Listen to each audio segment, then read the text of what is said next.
I'm continuing to repot my cymbidium orchid, which started to rot.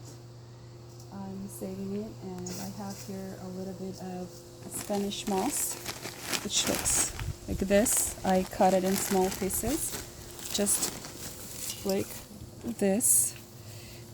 Just shred it so that it's in small pieces. It mixes better. And then I have some perlite, which is sold in these packages. You can get it from Home Depot. And some potting mix for orchids, which is coarse, so coarse blend. I'm going to mix all together about 3 parts of potting mix and then 1 part of perlite and moss.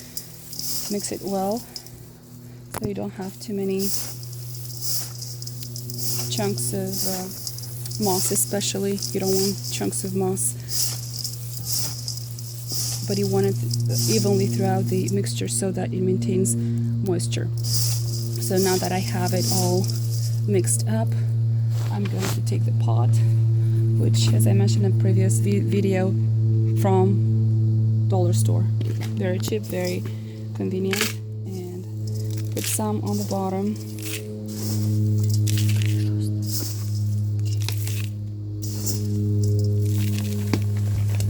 And then take my plant. I'm afraid these are dead, but because they feel a little bit hard, I'll just leave them like this. Hopefully, I don't know, hopefully they do some. This is definitely dead. You want to remove the dead pieces, less chances to get infected and rot, continue to rot. These are dead. So I'm expecting the plant to grow new roots. This new growth here has new roots, and they don't look the best either. The plant stayed in the rain.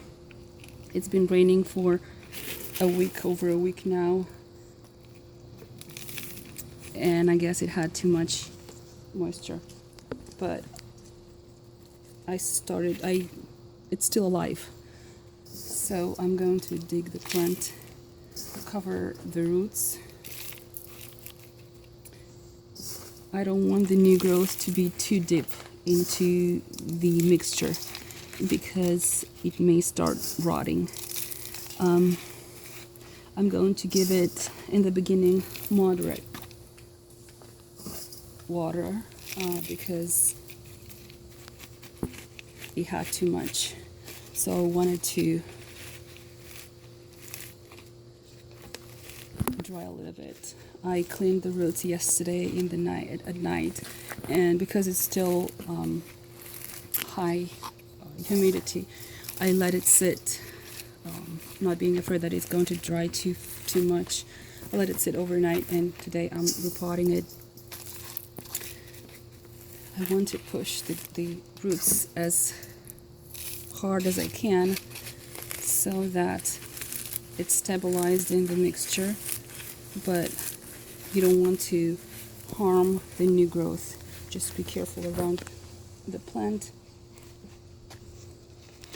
and I hope for the best. I'll give you updates on how the plant is doing, because I found some slugs.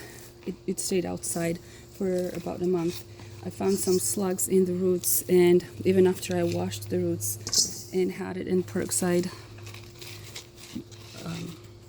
3% peroxide solution, I still found slugs today, and some you could see the traces from slugs around the plant, and I found a new one today. I'm going to put some slug killing matter around the plant so that it doesn't go into my house. I don't want slugs into my house. I'm going to take them inside. They didn't do too well outside, and the heat is going to come and it's going to be too hot for them. So I'm going to water the plant just as I did with the other one, and I'm going to hope for the best, and hopefully I'll have some flowers in late winter, early spring this year. I'll give you updates later. Thank you for watching, subscribe, and like the video. Thank you.